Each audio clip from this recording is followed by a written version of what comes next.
हरे कृष्णा। रिचा एस्ट्रोविजन में आप सभी का एक बार फिर से बहुत बहुत स्वागत।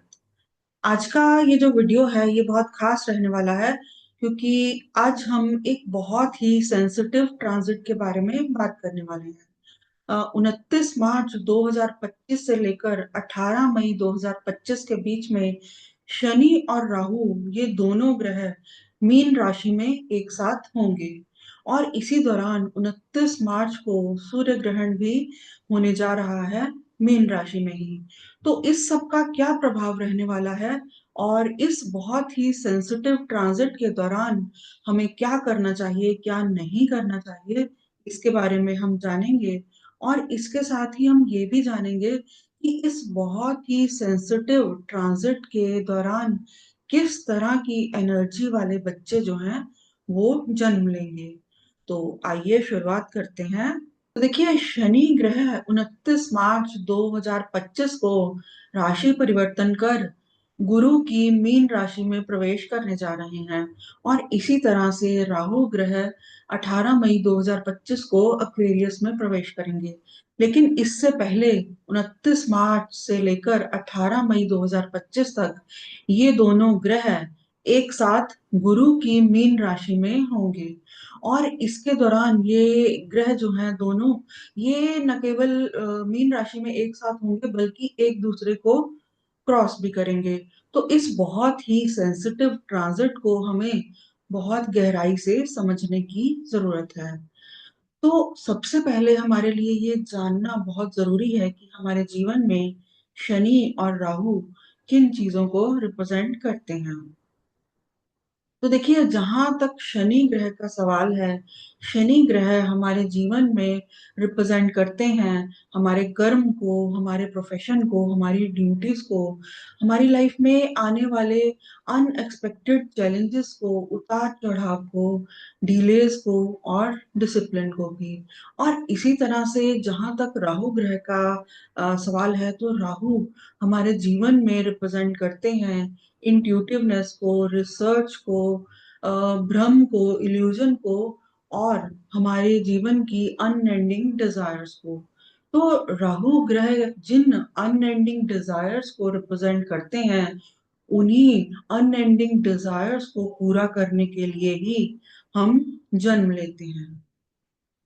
तो शनि और राहु दोनों मैलेफिक ग्रह माने जाते हैं।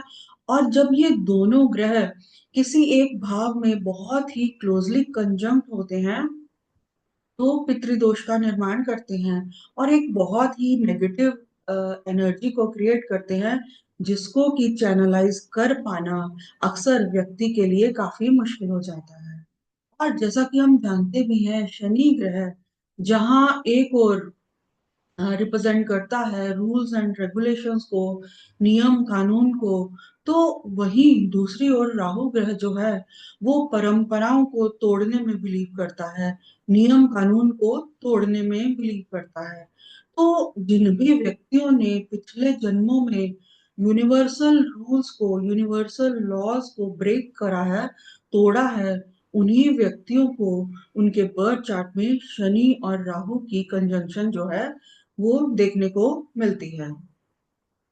तो इस बहुत ही सेंसिटिव टाइम पीरियड में जब शनि और राहु दोनों एक साथ मीन राशि में होंगे और एक दूसरे को क्रॉस भी करेंगे, तो इस बहुत ही संवेदनशील समय में वो बच्चे जन्म लेंगे जो कि अपने साथ एक बहुत बड़े कार्मिक बैगेज को लेकर इस दुनिया में आ रहे हैं। तो ये जो कार्मिक बैगेज वो लेकर आ रहे हैं, ये किस तरह का है, इसको समझने के लिए हमें ये जानना होगा कि ये जो कंजंक्शन है शनि और राहु की, ये उनके बर्थ चार्ट के किस भाव में बन रही है। जब भी कोई बहुत ही स्ट्रॉन्ग ट्रांजिट आने वाला होता है, तो एक्चुअल डेट से काफी पहले हमें उसका जो है प्रभाव भी दिखाई देने लगता है।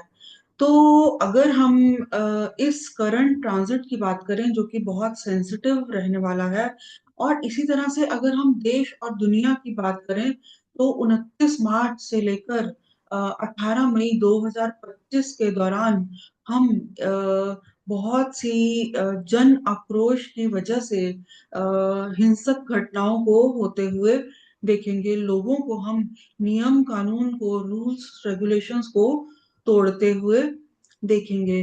और पिछली बार जब शनि और राहु एक साथ आए थे, तब 2002 में गुजरात में गोधरा में भीषण दंगे हुए थे। और इसी, अगर हम आज के समय की बात करें, तो अभी हाल ही में नागपुर में कानून और व्यवस्था की, लॉ एंड ऑर्डर की जो है स्थिति, वो काफी चैलेंजिंग बनी हुई है।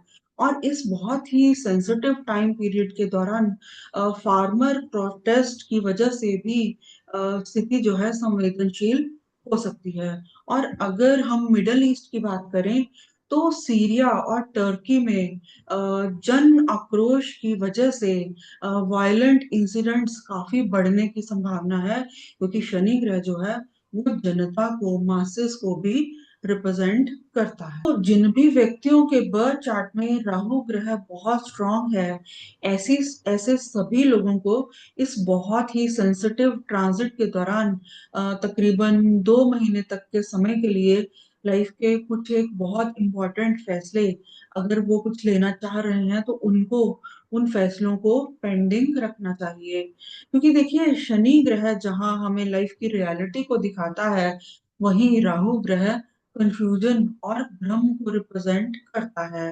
तो जिन भी व्यक्तियों के बर्थ चार्ट में राहु ग्रह बहुत स्ट्रांग है, वो इस सेंसिटिव टाइम पीरियड के दौरान बहुत ज्यादा कंफ्यूजन और भ्रम की स्थिति में रह सकते हैं। और इसके परिणाम स्वरूप, एज ए रिजल्ट, उनको ऐसा लग सकता है कि जो कुछ सही है वो उन्हें गलत लग सकता है, और जो गलत है वो उन्हें सही लग सकता है।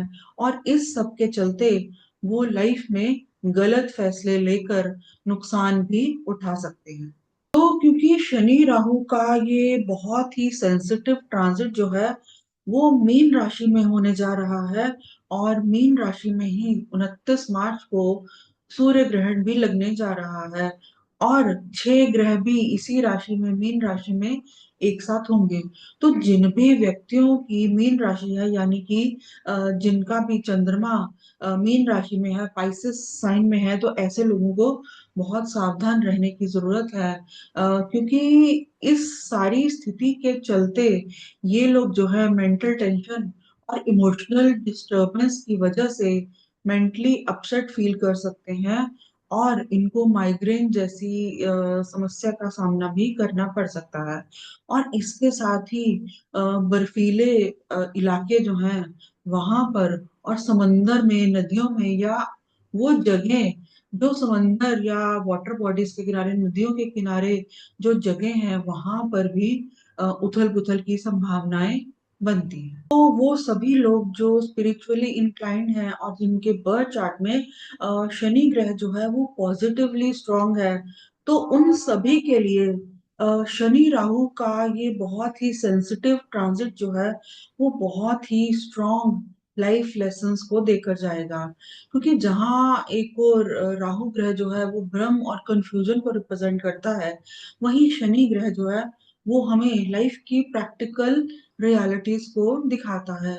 तो जिन लोगों की मैंने अभी बात की, तो ऐसे सभी लोग जो हैं इस समय में मोह भंग जैसी स्थिति को फील कर सकते हैं, क्योंकि शनि ग्रह जो है वो इस समय में राहु के द्वारा फैलाए गए कंफ्यूजन और भ्रम को तोड़ देगा।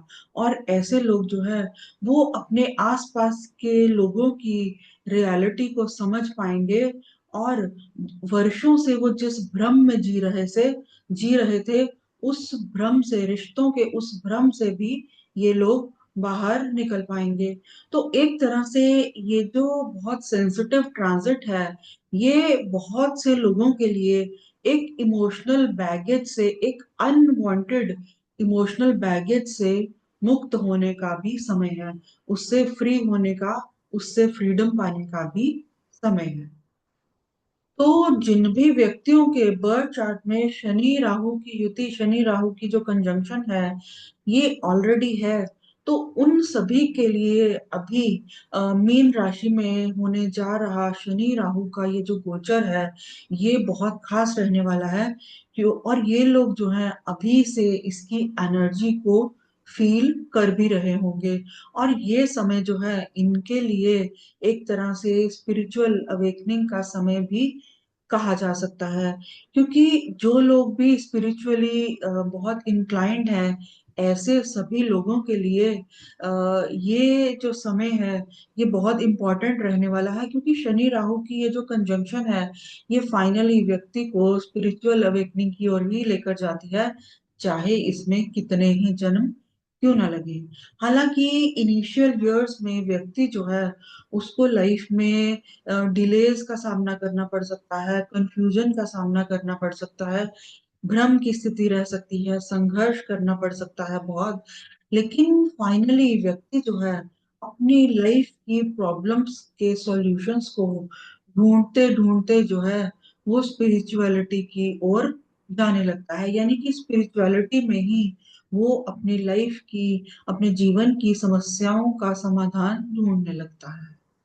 शनि और राहु जब भी गोचर में ट्रांजिट में एक साथ होते हैं, बहुत ही क्लोजली कंजंक्ट होते हैं, तो एक बहुत ही स्ट्रॉन्ग तरह की नेगेटिव एनर्जी को क्रिएट करते हैं।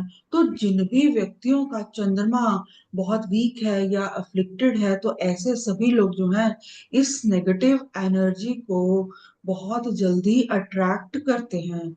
और ये लोग जो है वो छोटी छोटी बात पर बहुत जल्दी मेंटली अपसेट भी फील कर सकते हैं।